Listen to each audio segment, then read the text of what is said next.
Welcome to Three Count Commentaries. For the first time, probably in, I don't know, maybe over a year, I fell asleep on Monday Night Raw. I just was not interested in a lot of stuff on this show. Doesn't mean that the show didn't have good things on it. It just means that there was enough lulls in what was going on for me to actually conk out. And it's been a while since I actually fell asleep on Raw.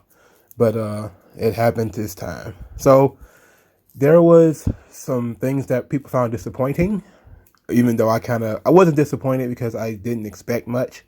That being the golden egg that WWE laid on Raw with the golden egg fiasco, which if you listen to my Survivor Series review, you knew that I didn't have any high expectations for that thing anyway. But there was still some good stuff. The Becky Lynch stuff was particularly good. And that was pretty much it when it comes to the good stuff. Just about everything else was crazy. And of course, Seth Rollins was attacked by a fan. We're going to be talking about that as well. So we're going to talk about the entire show, which shouldn't, it's not going to be much. Let's tell you that much. All right, so let's talk about the golden egg. So Vince starts the show with his golden egg, and he says that he wants his egg, and if Adam Pearce or Sonya Deville cannot produce the egg by the end of the show, they will be fired. Then he said that whoever brings him information that leads to the return of his egg or brings him the person who stole it will get a WWE Championship match. This turned the backstage area into the 24/7 camp, where everybody is turning over everything, including the women, because Rhea Ripley was back there also turning over things and running around in a circle. And R-Truth is running into the women's locker room. And it's all the kinds of chaos that people are, even got Kevin Owens looking in boxes with his phone, with his cell phone light, moving things around to see where this egg has gone. So they did this, I think, twice. They had conversations. The second time was Sami Zayn. Sami Zayn went to Vince and said that he knew who took the egg and that he was going to deliver the guy who stole the egg from Vince McMahon. And he leaves. We come back and he brings back Austin Theory, who has the egg. Austin Theory then lays out his plan that he just wanted to take a selfie with the egg. But then all the security guards started showing up and he got kind of scared. So he just took the egg with him and went back to the hotel room. He didn't mean to steal it. He just wanted to take a selfie with it. And Vince wanted to see the selfie that he took. And he showed Vince the selfie. Then Vince says, well, you reminded me of myself. And that, because he took a chance and went and took this egg, he's going to drop the charges, which Sami Zayn was, of course, pissed about that. Then he says, well, since you had that kind of nerve, I'm going to give you the championship match. Sami Zayn was, of course, appalled at this because he rewarded a thief. Then Vince told Sami Zayn to shut up and that nobody likes a snitch. This was, of course, awful. This was awful. It was a creative way to get Austin Theory a title shot. I don't see why he needed a title shot. Whatever. I knew this could not end in any way that was going to be good. WWE isn't really good with their payoffs. Let's put it like that. They're not really good with payoffs. Which is, sometimes when you do a storyline like this, you do need to have a pretty good payoff. And then I think also by paying it off in the middle of the show killed a lot of the drama, because you had guys from SmackDown like, how did Sami Zayn know that Austin Theory had the egg? How did he know that? We didn't get any explanation for that. It just dropped into his lap. I mean, that's just kind of how it was. That's awful, man. This is terrible. And then Austin Theory gets a reward. I mean, I get it for his reward. This is the people that really kind of threw people for a loop. Is that they were like, he got rewarded for stealing. And I was like, well, I looked at it as Vince rewarded him for his fortitude. again, Vince McMahon is the guy who likes ruthless aggression, you know. So this is the kind of situation where Vince is kind of like, it was really ballsy of you to come into my office just to take a picture with this egg. And I could get how you could get scared with all the security running around, and you just took it and ran off. You didn't mean to steal it, but then you could have just returned it overnight. Could have left it on his, left it somewhere where somebody could have found it. I mean, whatever. This was absolutely stupid. And of course, Austin Theory didn't win the title, so it led to an anticlimactic match where the guy who didn't even get a chance, he didn't have no chance of winning the belt anyway. So like, what was the point of this? There really was no point of this. It was dumb. Big match for Austin Theory though. Okay, they did a good job. I mean, it's weird that they put him in this title match with this character. He did cut a pretty good promo before this though, and it felt less scripted than most other promos. Well, he bragged about he's gonna be the first youngest WWE champion of all time, and he got nothing against anybody else, but he's the future, and that Vince McMahon knows it too.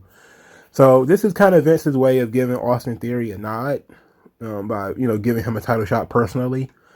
That's fun. I think that part is good when it comes to really elevating Austin Theory, because he's a guy that Vince personally put in a title match. At the same time, though, he had no chance of winning. He had only been in the company. Well, he's been in the company for like 2 or 3 years, but he only been on Raw in this incarnation for about 3 months, 4 maybe. If that, this was far too soon for him to get a title shot. And he's good. I've been saying Austin Theory is good since I saw him in Evolve. The issue is going to be finding the right character for him, the right pocket, for him to go forward. That's going to be the big issue. And until we get that under control, I don't see what the hell he was doing as, being given a title match. But whatever. This was all just insanely anticlimactic.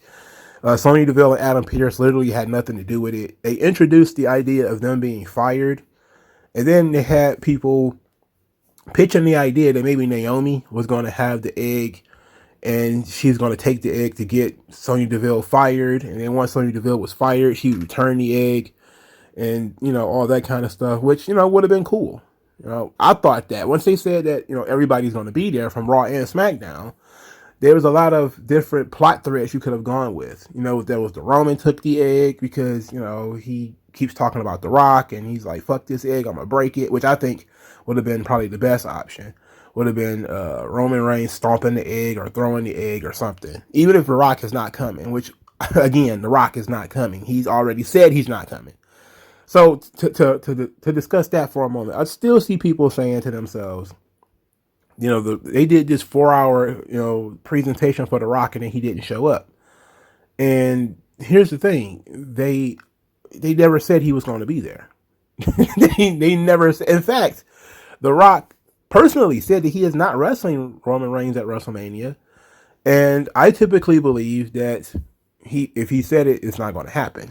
Now, he could surprise everybody, and surprise, it is happening. But my expectations of The Rock showing up at Survivor Series or on Raw reached 0 when he said that he's not wrestling Roman Reigns at WrestleMania. So why would they be building towards that? Now, you would say, why would they be doing a 25-year anniversary for The Rock? They do that stuff with big stars all the time. They do the big episodes of people's debuts and stuff like that. And sometimes they show up and sometimes they don't.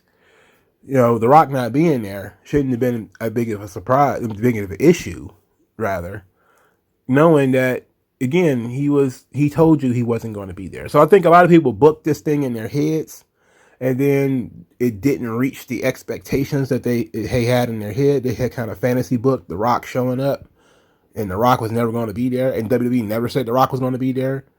They mentioned The Rock, and I think that the closest thing to a tease you could say is Vince and Roman segment.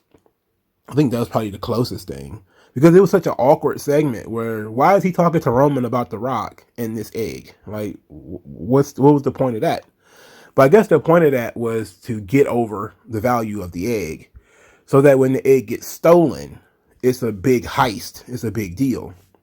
But then on Raw, they turned it into a complete slapstick comedy, just like the 24/7 title, where, instead of it being like an investigation, which goes throughout the entire show, which I think would have been better, is, I personally would have preferred seeing Sonya Deville and Adam Pearce under pressure, doing the interrogations and singling out superstars who can't be trusted or who are always up to something, and putting them in like a Law and Order type of situation where they're Benson and Stabler trying to find this egg. Like, that would have been fun if there'd have been like 5 or 6 superstars and they'd have just been interviewing them in Benson and Stabler fashion, with Adam Pearce slamming tables and calling people scumbags and all that kind of stuff, and Von Wagner behind them, to kind of push that forward, that he's, might not be intimidating himself, but there is somebody behind him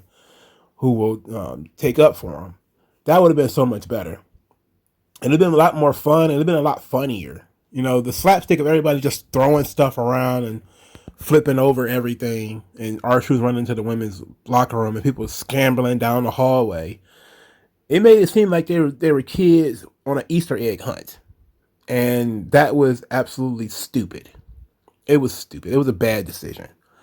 Good. Even if you didn't like the egg idea, there were ways you could have done it that could have made it fun. And they didn't make it fun. And then they ended it in the middle of it and gave Austin Theory a title match. No. Nope. That was stupid. And they built Survivor Series around that thing. They built Survivor Series and Raw around giving Austin Theory a title match. A guy who has never had any opportunity to win. Not they built this whole thing as an elaborate way to get rid of Sonya Deville and Adam Pearce, or at least get rid of Sonya Deville to get her back in the ring or whatever. No, this was a whole elaborate thing to get Austin Theory a title match. That was and then he lost. I mean, how much stupider can you get? Whoever wrote this story should be fired. I know it was all just movie stuff. That's really all it was.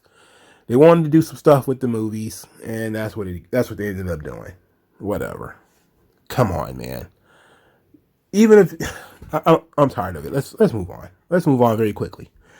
All right, Becky Lynch. Becky Lynch cut a promo, of course, gloating about beating Charlotte the night before. Then she started talking about how the audience loves young, fresh, and new. And she says, like, who do you want to see that's fresh and new? And she starts, saying, how about Rhea Ripley? And Rhea Ripley gets a moderate reaction. They kind of cool Rhea Ripley off a lot lately. Even though she still gets good reactions, she's been cooled off a lot. Then she said, what about Bianca Belair? Bianca Belair got a slightly better reaction.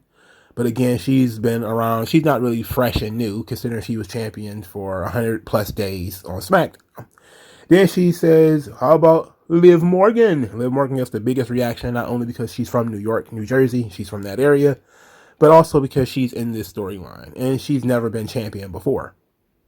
So then Becky shit on the fans for disrespecting the women during the Survivor Series match with their stupid chants. And then she said, for the first time, hold on, let's pause right there, because I think that was really good. Because the fans were stunned, frozen, when she said that. And she said, you say you want new and fresh? Then when we put them guys out here, you did your stupid chants. And, you completely disrespected them. And the crowd was just kind of like, they didn't know whether to cheer or boo. They were just kind of like shamed. It wasn't even the same people. It's the same building, but it wasn't the same people. Like, that's the crazy thing that WWE does that I find to be hilarious, is that they talk to the audience as if it's the same audience every time. I always have a problem with that when it comes to ESPN too. Like, when they talk about football, they're like, this New England Patriots team hasn't beaten the Bears in 4 years. It's like, it's a different team every year. So most of these guys who are on this team wasn't on that team 4 years ago or last year even. So these people weren't the people who disrespected the women. But you have to talk about that group as if it's the same people. Otherwise, just your stories don't make sense sometimes. So in this situation, you had Becky Lynch bring up something that completely is almost never brought up, which is fan reactions and the way fans are disrespecting the performers. That came completely out of nowhere, and it stunned people. They didn't know whether to cheer or boo. They were just kind of like shamed of themselves. They were like, okay, maybe you're right. Maybe you're right. Then she said, and then she doubled down on it, which I thought was, especially good. When she says, but I agreed with you. You disrespected all 10 of those women, but I agree with you. None of those women deserve to be in the match with me. None of them can beat me.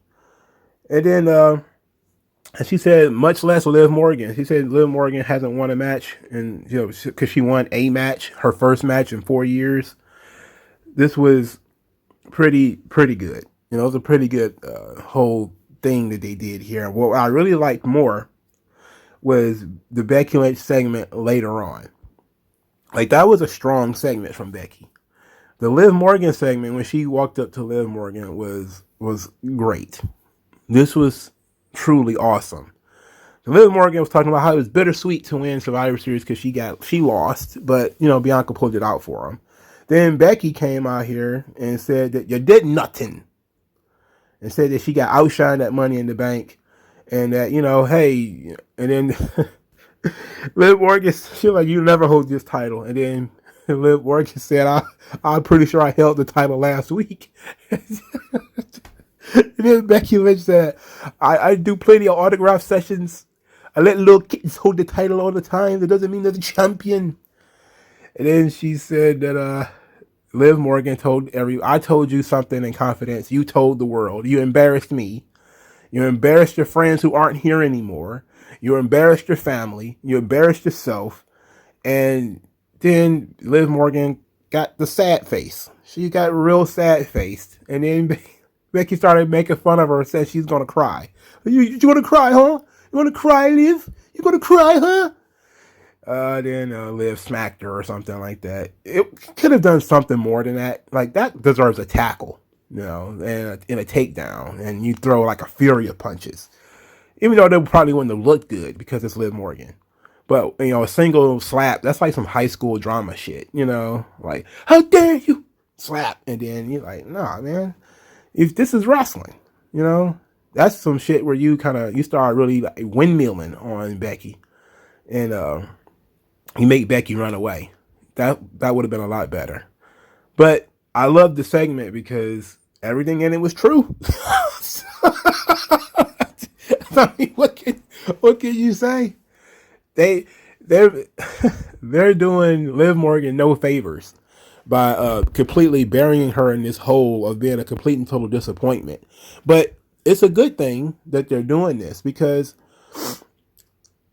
she has to climb out of the hole, And now more and more, I'm starting to think that when Liv Morgan finally does get the match, she's going to win. Now, before, I said that Liv Morgan, the chances of her winning was almost zero.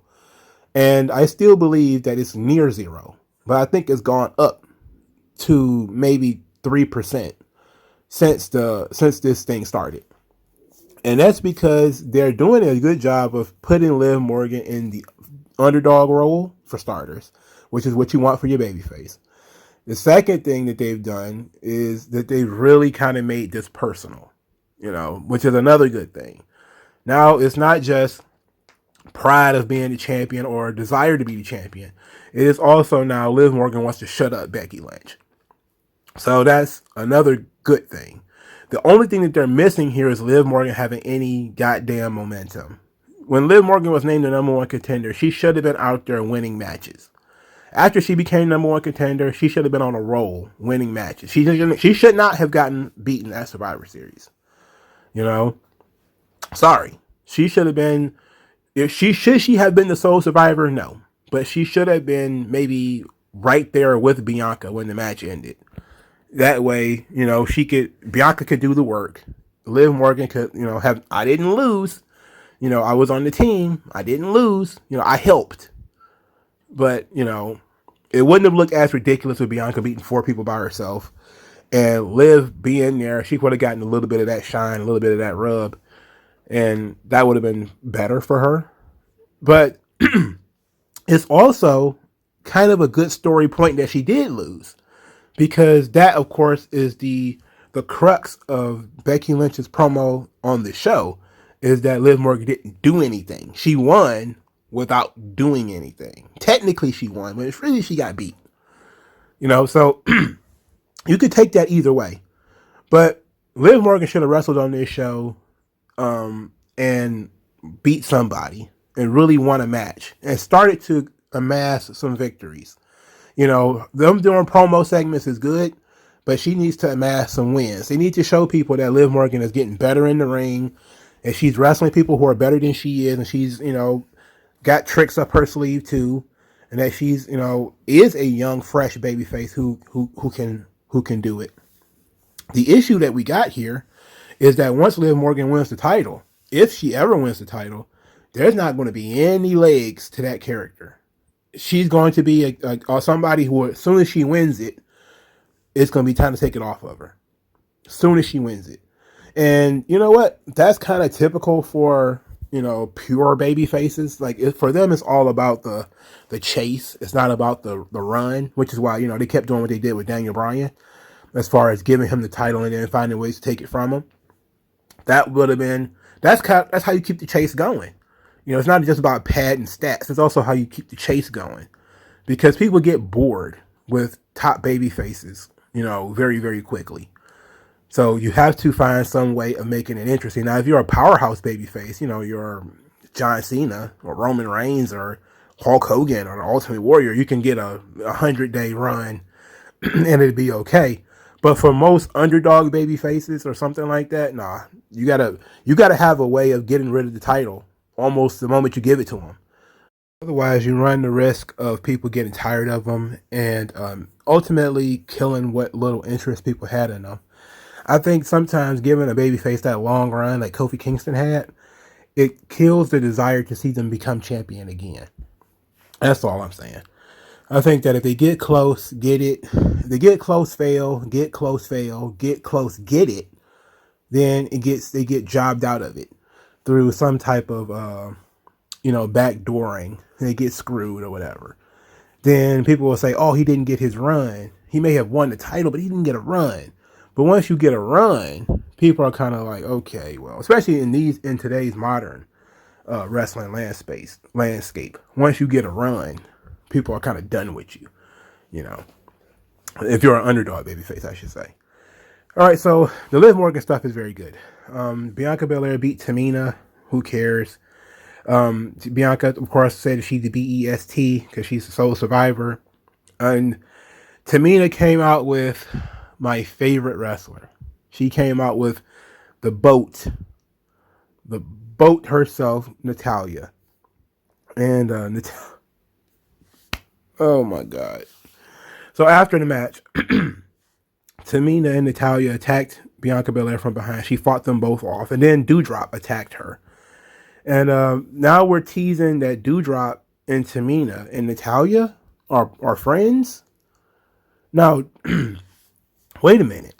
I get that Natalya and Tamina are friends. They were the tag team champions. And now they were separated in the draft, so it makes sense that she would be there. Even though I don't like Natalya, it makes sense that she would be there. I don't know why Doudrop is there. I don't know why Doudrop is present. Whatever. Then we're going to talk about Seth Rollins. So Seth Rollins comes out there, he cuts a promo, says that he did what he was born to do, which is to lead teams to victory, and he did it all alone because everybody else in his team got beat. And now he's going to show Finn Balor what it means to be the best. Finn Balor came out there, and they got into a pre-match brawl where they was just beating up on each other. This led to Seth Rollins to completely obliterate Finn Balor, bashing him in the head with the steel steps, stomping him several times, and just completely wiping the floor with Finn Balor. And while it's better than Finn Balor getting beat in a match, it was kind of brutal. Some people feel like, oh, they were writing Finn Balor off TV here. which is entirely possible. It seemed like a situation where you would write somebody off TV. But this is also Finn Balor. You know, he got beat with some steps and then still wrestled Roman Reigns and nearly won. It just goes to show that Finn Balor is completely lost in the shuffle here. You know, instead of using him as he would, like, I don't understand how he could go back to NXT, be used perfectly fine. So the company has some idea of how to use Finn Balor. And then we have this situation where the moment he crosses over to SmackDown or Raw, he's a punching bag. And I get that he's an undersized babyface. I get that part. But he doesn't have to be. That's the thing. Like, he's not Liv Morgan. He's not, you know, he can be more than that. And it seems like he's just got typecast in this role where he's just perpetual punching bag. And he's gone back to being smiley Finn Balor. And it sucks. This sucks. Because he found his bag perfectly in his second run in NXT. And they just kind of was like, nope, didn't happen. Now all of a sudden you're just Roman's punching bag. And oh yeah, the top rope broke. We're not going to even look into see what happened to that. They're not even talking about that anymore. And we're just going to bounce his head off the mat a bunch of times. You know, I don't know, man. He got beat clean with, you know, no shenanigans at Survivor Series. And it was completely anticlimactic. I'm going to hold it. I'm the last one. The torch is now a matchstick. And I'm holding this matchstick saying to myself, I believe Finn Balor can still make it. It's just going to get to the point where they need to suffer. The company is, you know, they have no stars on Raw. I've been trying to do that video for a while. I've just never been able to put it into the proper words that I want. Outside of there are no stars on Raw. Because they refused to push any. You know, Big E had a lot of momentum, then he just got beat by Roman. You know, they're scraping the bottom for contenders. This is why they had to turn Kevin Owens.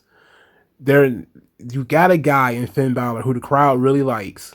Who you could push him, not even if you didn't want to push him as a top babyface, that's fine. You could push him as a top heel. And we've seen that it can work. And people will buy into it. And that there is a version of Finn Balor that works as a heel, you know.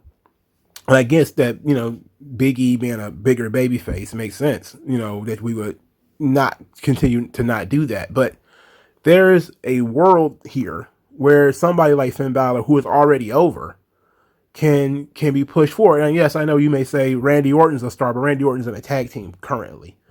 He's not the focus of the show. The people who are the focus of Raw are not big stars yet. You know, Seth Rollins is, again, not the focus of the show. He's part of the ensemble cast. He's not the guy right now.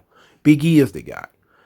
But Big E is still he's not doing as much comedy as he used to, but he's also being thrown in these thrown together feuds. Like this Insta feud with, you know, this thing with Austin Theory. That it made no sense. It didn't fit into any of the other stories that he was telling, except for a sort of nod to Austin Theory and Seth Rollins being buddies, which they kind of alluded to during Seth Rollins' promo and when Seth was on commentary during the title match. But I'm not seeing the big connection there. Maybe I fell asleep and I didn't see it. But Finn Balor is a guy that, you know, everybody's sitting around waiting like, okay, is it time yet? Have you finally gotten to the point where you can see this yet? Or are we just going to say, fuck it, this guy is never going to get where we want him, we think he should get? And I'm not saying there needs to be a rush. It's been 5 years. It's been 5 years though. You know, usually if a guy was going to get there, he'd got there by now. But at the same time, Big E took a long time. Kofi took a long time. You know, who knows? You know, I haven't held out. Look, the thing with Cesaro is not even a matchstick anymore. You're holding the very wick of something. If you still think Cesaro is going to be world champion, it's probably never going to happen. But it's the wick for Finn Balor is a little bit longer, considering they do still protect him a little bit. He still occasionally main event shows. but they've taken his voice away, so he doesn't cut promos anymore. I don't know when the last time he cut a promo. So we're in a bad space because he's getting into that Cesaro lane where he's going to just show up, get cheered, do whatever he's going to do, win, lose, and then go away. And that sucks. He can do more than that. We got to talk about the fan run-in, which, stole the rest of the show, if we're being honest, for especially on when it comes to the internet. Like almost everybody on the internet was talking about the fan run-in and all the different angles. And somebody got a really good angle that showed where the guy came from. He got not front row seats, but he got a seat that was on the side. So if you see the stage, he was on one of those sides of the stage. So he ran around. He hopped the barricade, ran around. And before anybody saw him, he was able to tackle Seth Rollins. And he jumped right into a guillotine choke. Seth, didn't hold on to him. Just kind of held the guy in place. And then he's, struggling and straggling or whatever. And Seth couldn't free himself. Once the guy started really kind of flopping around. A bunch of other people came out there to grab the dude. Seth didn't throw a punch. He didn't kick him or anything. He didn't hit him. He did cuss him out, though. And the guy was carried away. This, of course, led people from the back to come out. Michael Hayes was out there. Becky Lynch had came out there. Everybody wanted to see what was going on and whether Seth was okay or not. Truth Professional, the WWE cut away when the guy tackled Seth. So we got to see at least that on television. When they cut back, Seth was back in character laughing at Finn Balor, which you have to say, immaculate professionalism by Seth Rollins. He was not frustrated to the point, and he was bleeding too. So this guy, when he tackled him, got him pretty good in the face.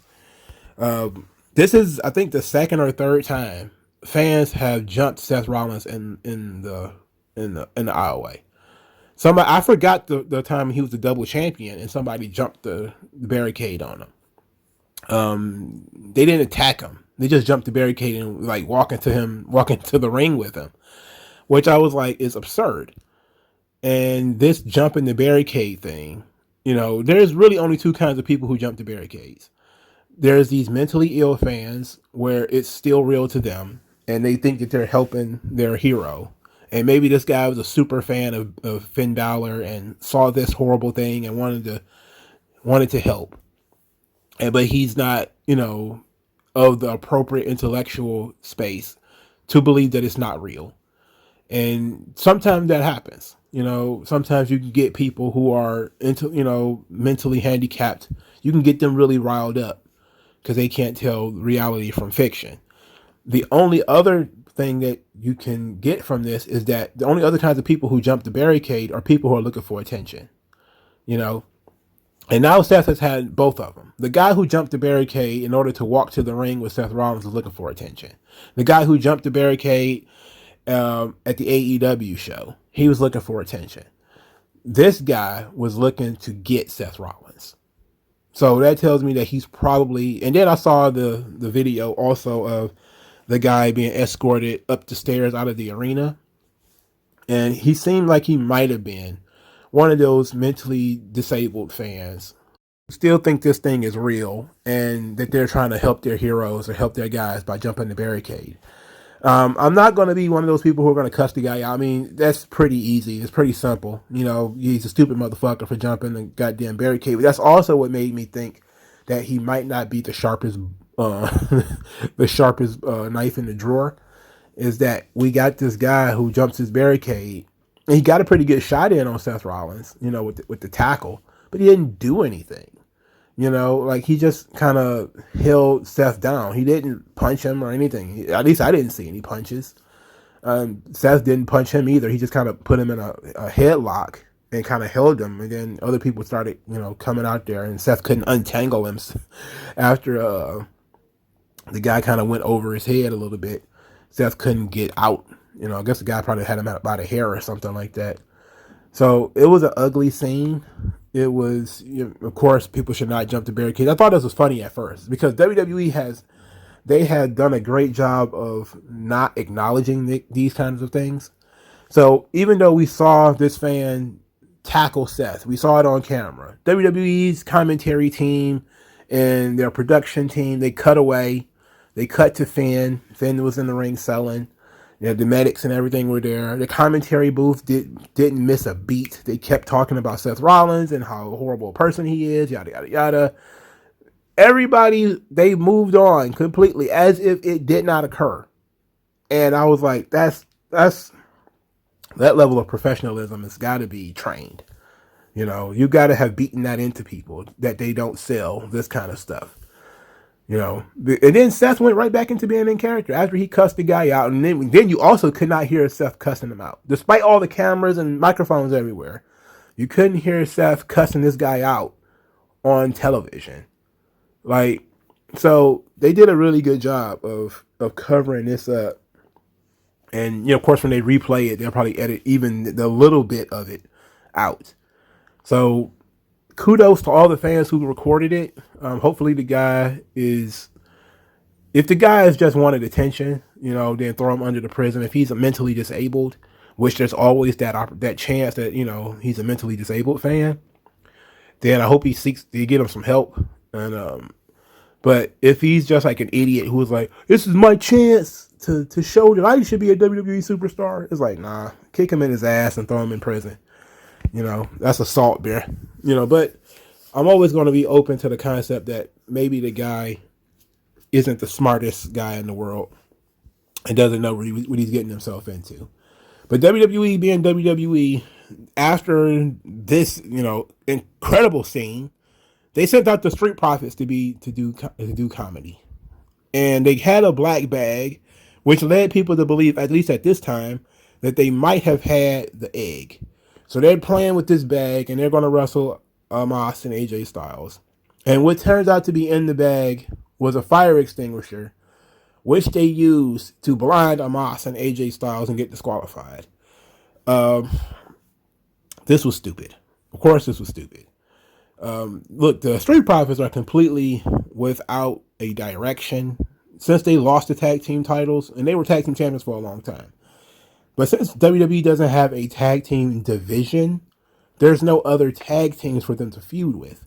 So they're just constantly floating from commercial to commercial and doing strange stuff.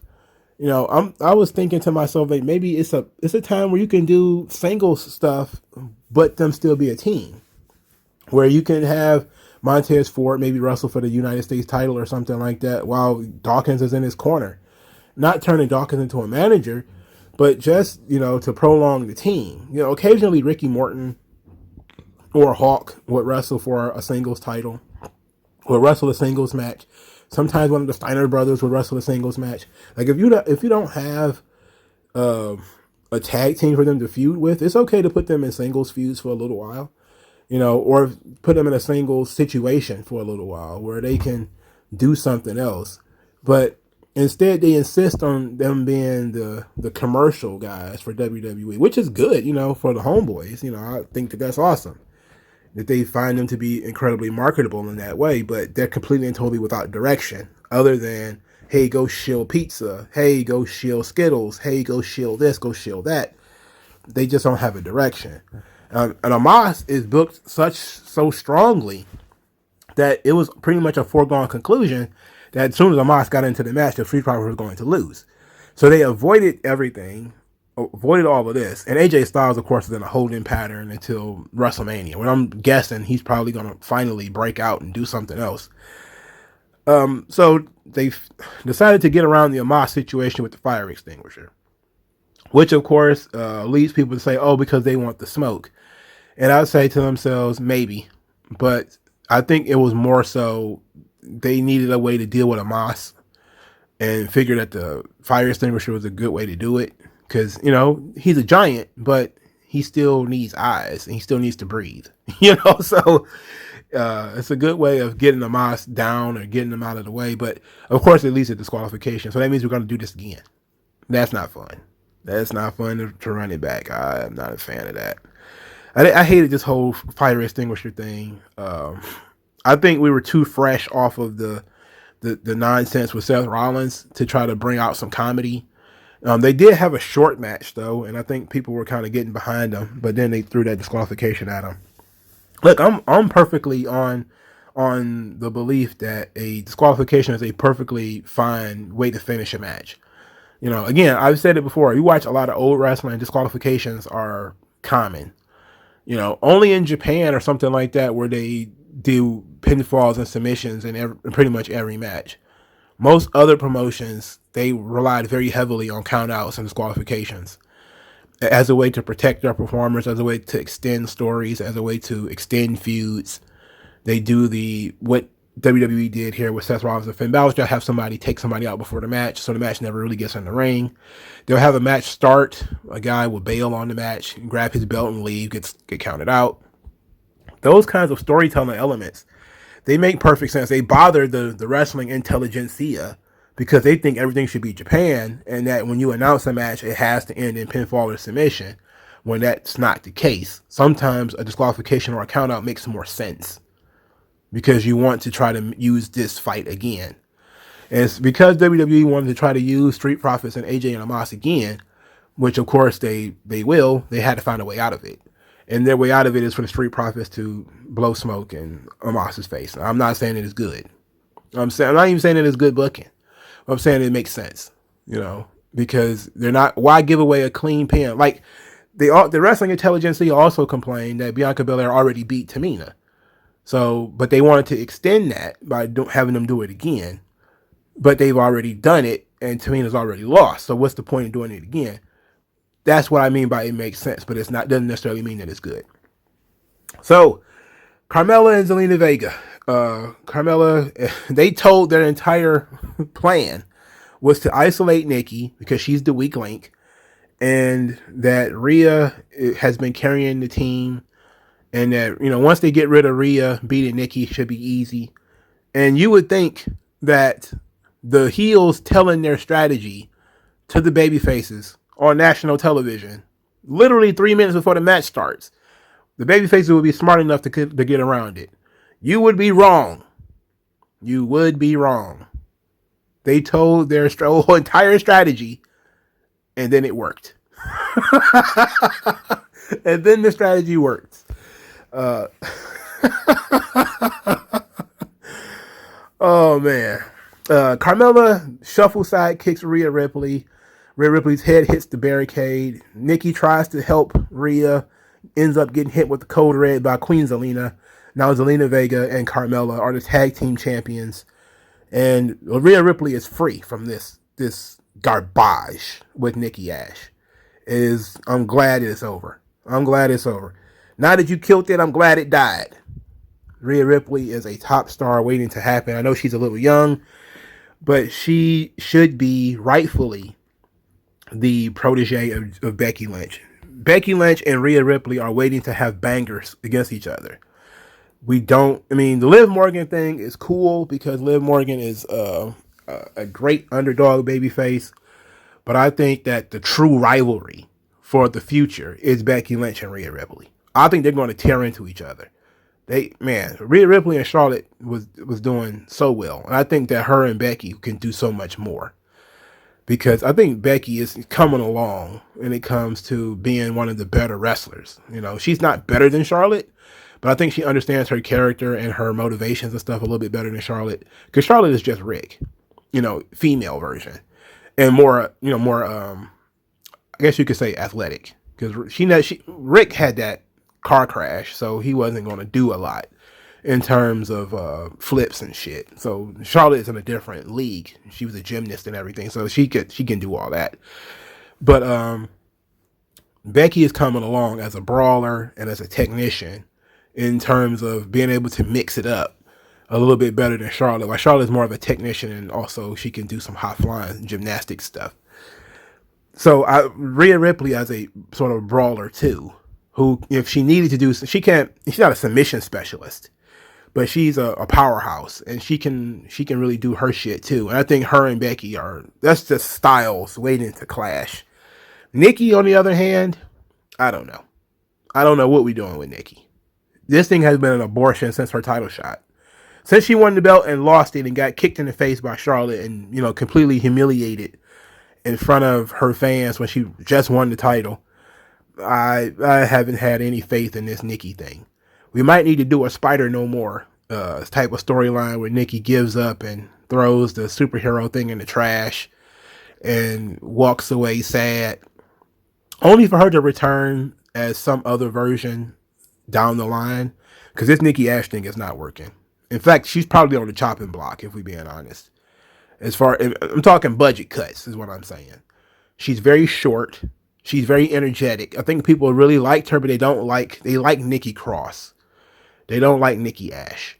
And now that Karrion Kross is gone, she can go back to being Nikki Cross, because now there's no other Cross. So she can go back to being Nikki Cross if she wanted to. Now, Nikki Cross and Rhea Ripley, that could be badass. If we got the Twisted Sister, Nikki Cross, and Rhea Ripley as the Nightmare, and the visual of those two as a tag team, that could be fun, even with Nikki's size. But this Dreams and Nightmares, where the superhero, nah, this shit trash, B. This shit garbage. You know what I'm saying? Nah, we can get rid of that. Zelena is on a hell of a run, despite the fact that she lost that Survivor Series, and I thought maybe she should have gotten disqualified or something like that. She won the Queen of the Ring, and now she is a champion. She won her first title. This is Carmela's second belt. Well, her third. She was 24/7 champion, but that does not count. You know, I know.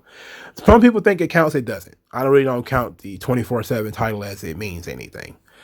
So Carmela is now a champion again, in the weirdest incarnation of her character, which is, you know, this the Diamond, where she's Emma Frost apparently, or whatever the case may be. But I like that. As funny as it is that these two told what they were going to do and then went out there and did it, it was interesting. I mean, sometimes it's kind of good for the heels to not have a plan that blows up in their face. But at the same time, at this point in the show, the only babyface that had really gotten over was Riddle and Bianca. You know, Riddle had gotten over by being, you know, Randy Orton. I didn't talk about that. I kind of skipped it. So maybe I should. Riddle came out dressed as Randy Orton. And I erased this from my mind, which is why I had to look at my notes again, which is why I take notes in the first place. So I probably wouldn't have remembered this happened. And he was even orange like Randy. It was so silly. It was excessively silly. They kind of are trying to further this storyline along by having Riddle do the RKO and come out to Randy's music and do his pose and everything. And now Randy is doing the Bro Derek. But they're now wrestling the Dirty Dogs, Dolph Ziggler and Robert Roode, and nobody cares about the Dirty Dogs. They have no momentum. You know, so they're just bodies. And Riddle and Orton are, I guess, cementing their team. I don't know. I don't know what the fuck RK Bro is doing, man. They just feel like they've been doing whatever it is. They just feel like they've been doing it for a long time. And we need to further this along. And I get that Randy is telling Riddle you need to be more like me. And Riddle took that to mean be me. And now he's going out there mocking Randy. And Randy is stupefied by this. But at the same time, Riddle won. So, I mean, it is what it is. I can't stand it. RK Bro is getting on my nerves now. You know, they are, because it feels like they're turning their wheels. They're still an oddball friendship. It can still be fun, but Riddle is they're making him more ridiculous every week, and eventually we're going to get to the point where he won't be taken seriously. Like, he should at least be taken seriously when the match starts. And he was wearing Drew Gulak's tights. And everybody saw it. Because apparently he doesn't own black tights.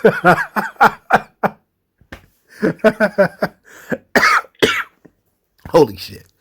And what's the name? Corey Graves mentioned that he should give Drew Gulak his tights back.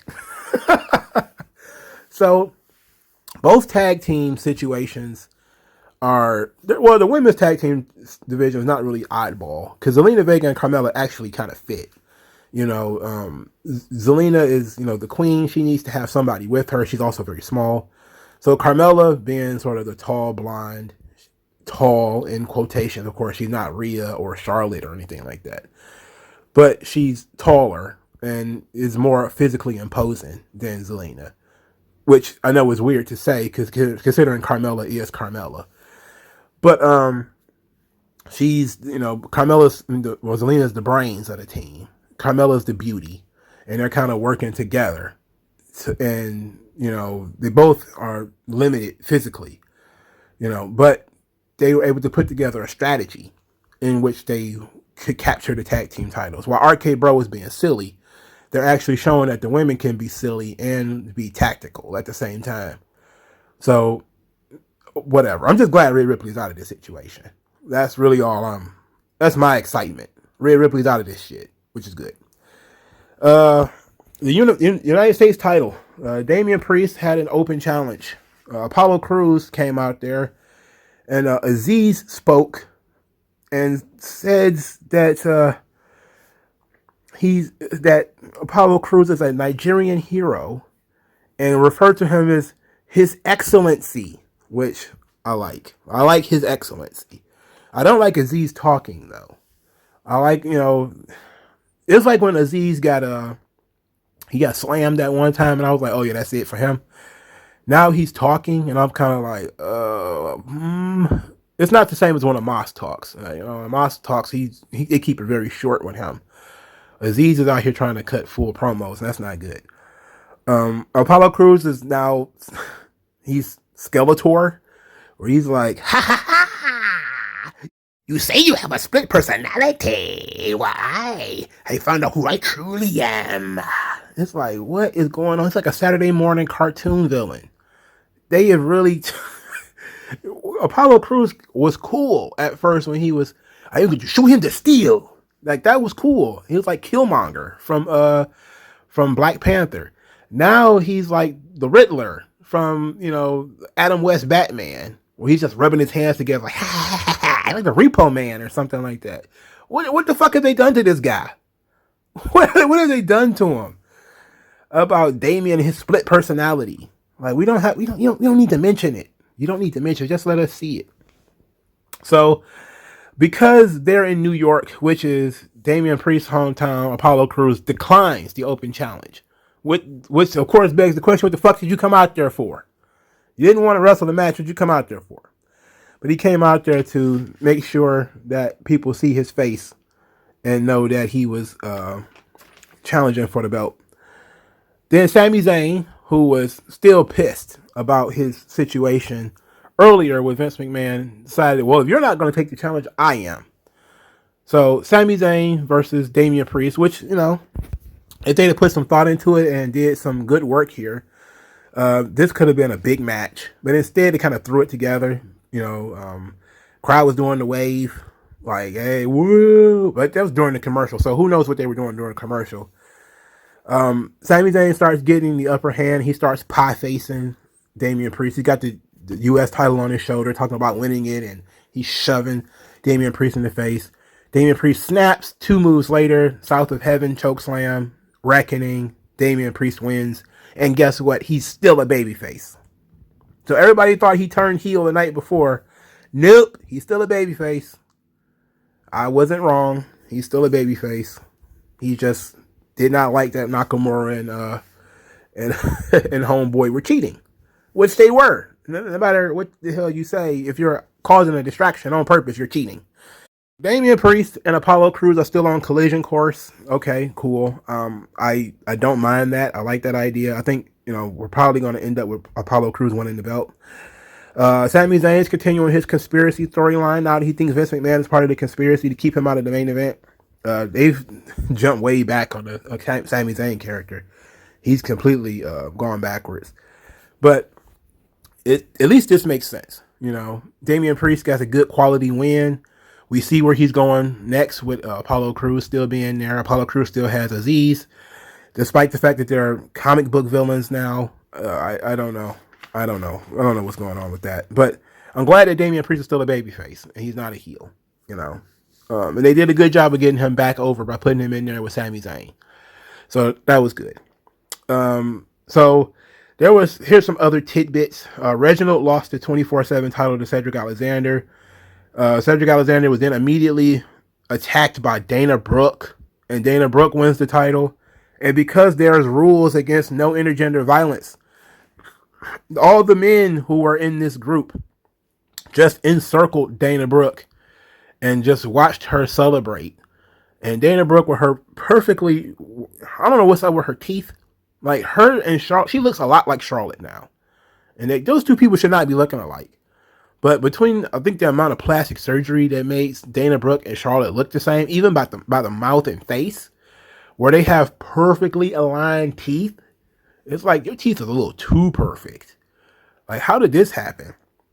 In any event, she's cut some promo later about, this is her moment to show the world that who Dana Brooke is and that she's overcoming obstacles 24/7. I think they should have moved the 24/7 title to the women's division a long time ago. And so I'm cool with it. I think that it should have been moved to the women's division at some point last year, or was it 2 years ago when Maria had won it, and they should have had the women's title. I mean, I think, didn't they have Mike pin Maria while she was asleep or something like that, and that's how you won his belt? That was funny. But I think they should have moved this thing to the women's division a while back. If you're going to move it to the women's division, why not give it to Dana Brooke? I mean, she hasn't been doing anything, and she needs something, I guess, to make her seem like she's an important part of the show.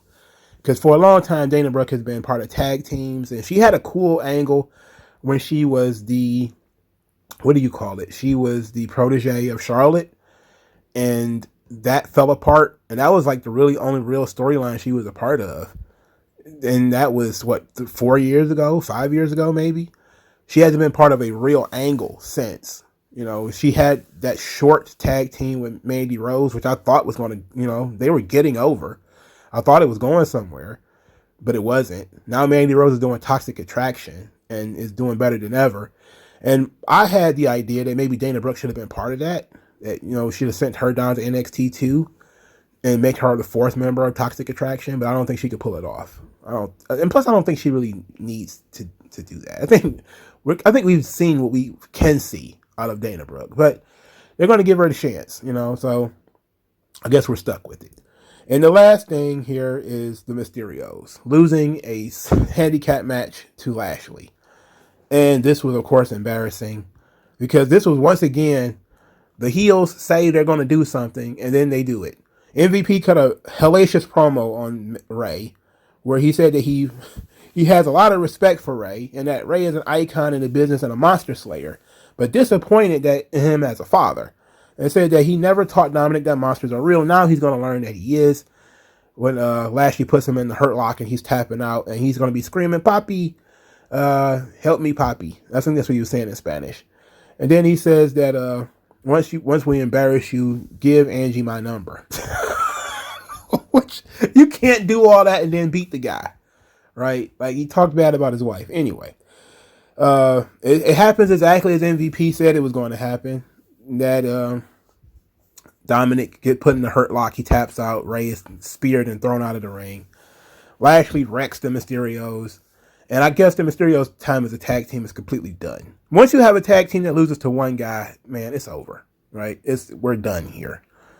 And Rey Mysterio should never be in a position where he's losing 2-on-1 handicap matches because it only reminds people how small he is, And we shouldn't be doing that to him. He's been along in the game too long for that.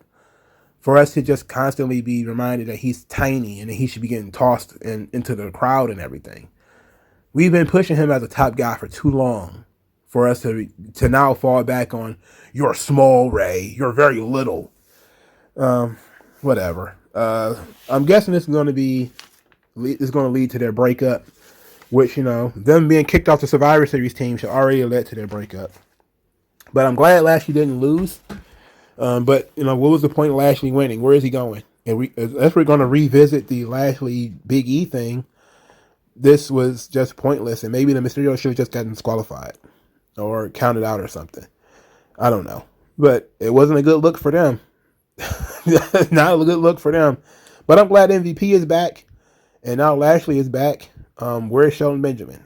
They didn't come out there to help Cedric Alexander either. So the Hurt Business, they're not really together. They're back, but they're not back. They were back for that one night. And they were back at Crown Jewel. Now MVP's back on the road and the team ain't back together. Like, we need this to help Big E along. That now Big E needs to fight the Hurt Business by himself. That's what we need. And even if it just means that we're going to have him wrestle Cedric Alexander and not Lashley, because he just had a feud with Lashley. So we're going to move to someone else, and maybe it's Shelton Benjamin, or maybe it's Cedric Alexander. But we need the Hurt Business as a strong, united front against Big E. And the fact that we haven't gotten that, and we don't seem to be getting that, is bullshit. And no wonder I fell asleep on Raw. Fuck this show. Let me know what you guys think. Like, share, and subscribe. I'll talk to you guys later.